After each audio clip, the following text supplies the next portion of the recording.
Olá, você internauta ligado aqui nas nossas informações no Notícias Agrícolas, na nossa programação de boletins. Agora nós falamos sobre previsão do tempo voltada para a cana-de-açúcar, porque a gente está aí com a próxima safra da cultura no centro-sul do país logo mais, tendo início oficialmente em abril, mas também os trabalhos ainda ocorrendo em algumas unidades produtoras da safra 23-24 também nessa importante região produtora do país, né? Esse período considerado de entre-safra, mas ainda tem usinas fazendo a moagem deste ciclo produtivo. Para a gente falar sobre tudo isso, eu converso agora com Fábio Marim, que é coordenador do Sistema Tempo Campo.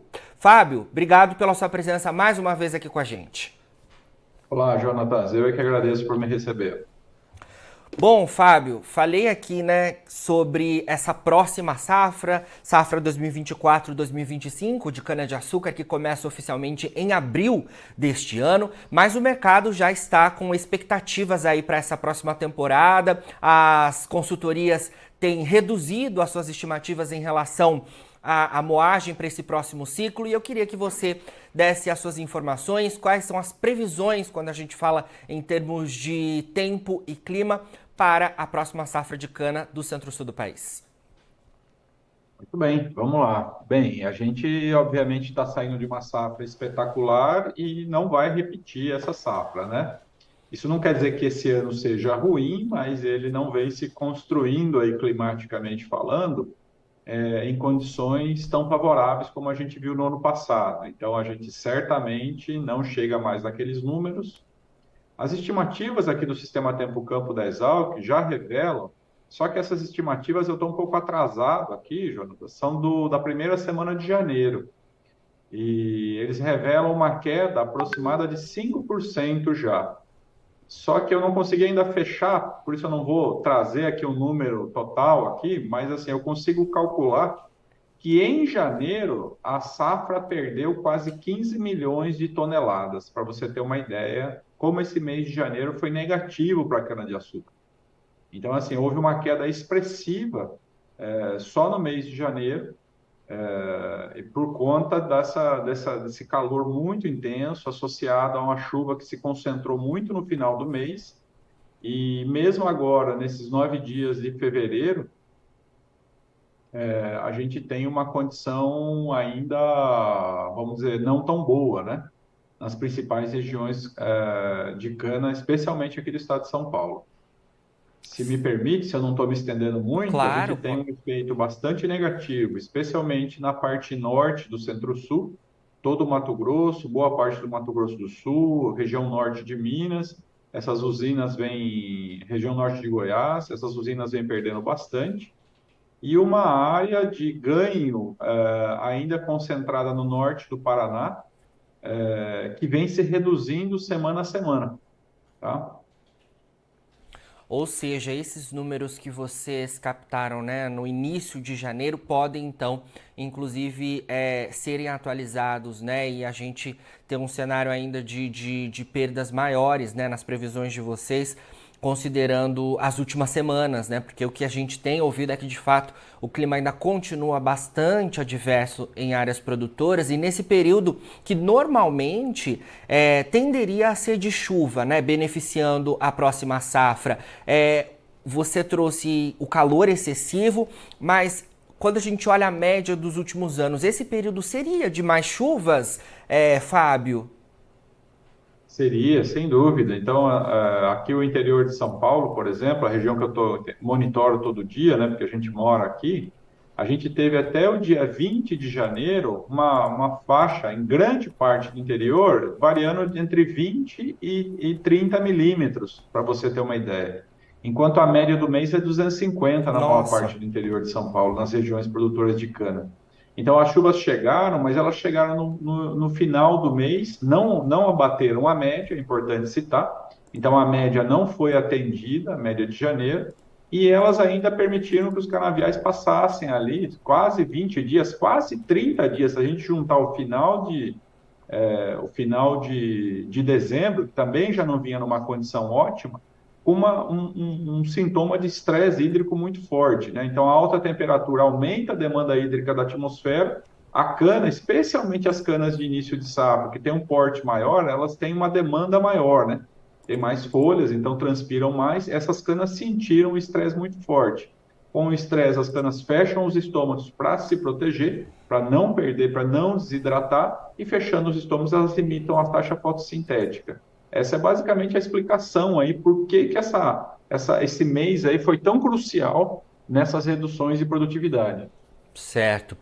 Fábio, e a cultura da cana-de-açúcar, que é uma cultura até que resistente quando a gente compara com outras culturas, né? E tem sido afetada, então, por essas condições climáticas adversas. Imagine outras culturas de relevância para a nossa agricultura aqui no país. O fenômeno climático El Niño, né, que ainda está em atuação, tem impacto nessa condição, na visão de vocês do sistema tempo-campo, aqui no centro-sul do país? Então, eu acho que ele tem sim. O El Niño ele começou especialmente os meses de outubro, novembro, até meados de dezembro, de uma forma clássica e funcionando exatamente como os livros escrevem, né? Com chuvas excessivas lá na parte sul do Brasil, aí envolvendo São Paulo, né? Bastante chuva, condição bem regular, mas especialmente Paraná, Rio Grande do Sul, e sul de São Paulo. E a parte norte do Brasil, aí já falando um pouquinho de Goiás, Mato Grosso, com condições catastróficas, eu diria, para o início da safra, especialmente de grãos, né? Então, essa é a explicação desse comentário que eu fiz, os canaviais mais ao norte sentindo bastante, tá? Porque perderam aquele período de crescimento de outubro, novembro e praticamente todo dezembro, e em janeiro a condição se inverteu.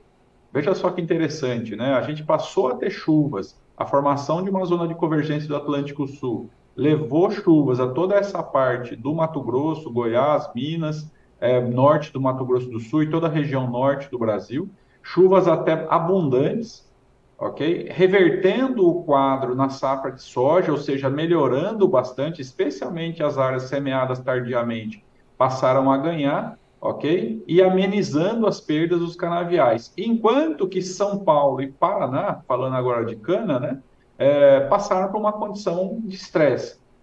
A gente tem também aqui, se você me permite, só para fazer uma comparação, Por o favor. Paraná, que vinha com a safra de soja muito boa, no mês de dezembro e janeiro teve uma quebra tremenda, de praticamente 20% apenas por conta de um mês sem chuva.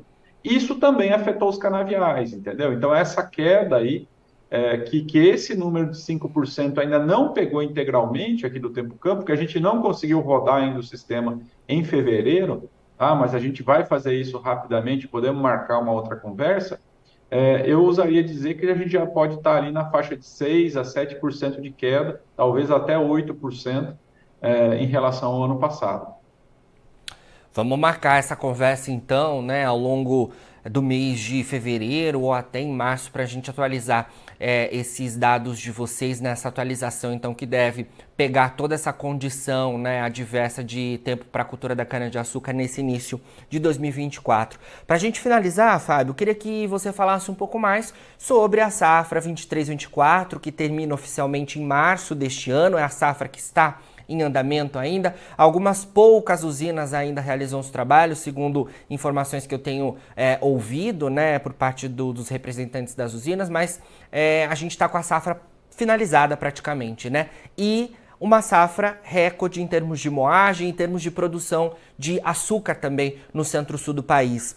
De fato, um clima que ajudou bastante, né, no ano passado e também, a gente pode dizer, em finalzinho de 2022, para a gente ter essa safra 2023-24 nesse resultado tão positivo.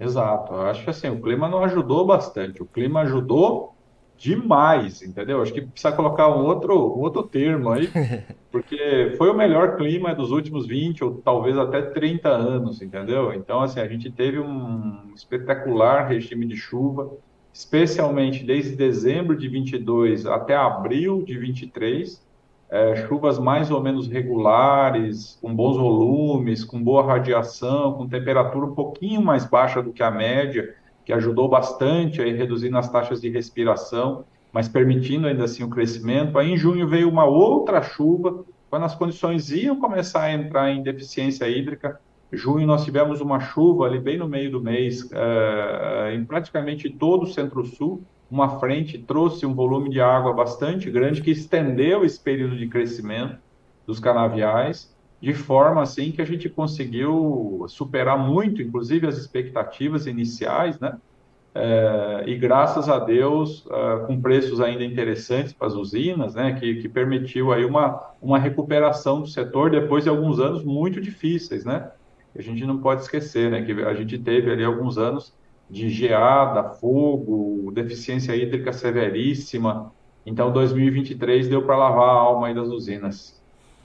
Com certeza, uma safra, né, que o produtor teve boa produtividade com esse cenário positivo que você falou e também teve bons preços porque a gente teve problemas, né, em outras origens produtoras importantes do mundo, como Índia, como Tailândia. Então, um cenário muito positivo em que o setor conseguiu se recuperar de perdas que a gente via, né, ao longo dos últimos 5 anos, principalmente. Foi, de fato, essa safra 23-24 que termina em março, um importante divisor de águas para o setor, né?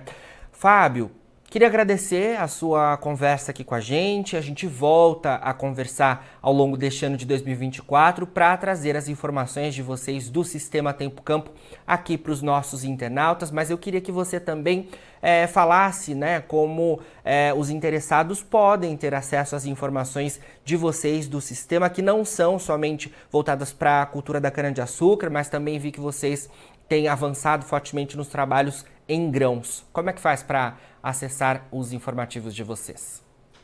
Isso aí, a gente tem trabalhado com cana, soja e milho no momento, estamos um forte desenvolvimento tecnológico aqui para algodão e pastagens também. Essas duas ainda não estão prontas, mas a gente pretende ao longo desse ano de 24 colocar isso aí no mercado, tá? A gente tem aqui dentro da Exalc o funcionamento do Sistema Tempo Campo, né, que é um projeto da Exalc, e ele pode ser encontrado mais informações em www.tempocampo.org.br ou através do meu e-mail, que é fabio.marinha@usp.br.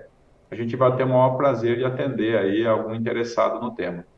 Obrigado pela oportunidade de estar com vocês mais uma vez e até a próxima. Até a próxima. Muito bom, Fábio. Obrigado.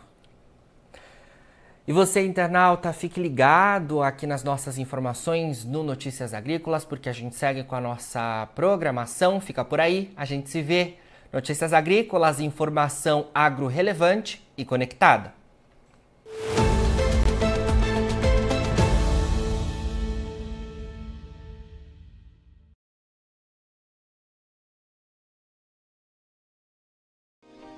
Se inscreva em nossas mídias sociais. No Facebook, Notícias Agrícolas. No Instagram, @Notícias Agrícolas. E em nosso Twitter, @Norteagri. E para não perder nenhum vídeo, não se esqueça de nos acompanhar no YouTube e na Twitch, Notícias Agrícolas Oficial.